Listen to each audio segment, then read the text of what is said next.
Bienvenidos al tutorial de cómo hacer el chasqueo de guapango. Uno para abajo, dos chasqueos progresivos, para abajo y para arriba. No dejo de oprimir.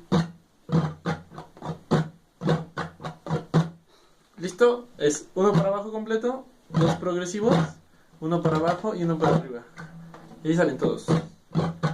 Ya llegó tu enamorado, canto al pie de tu ventana, virgencita de Zapopan. Hubieras pedido disculpas por la voz. Una disculpa por la voz, pero más o menos va así.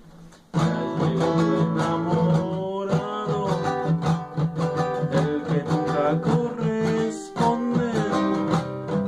Ya llegó hasta la ventana, desde donde tú lo escuchas, pero donde tú te escondes.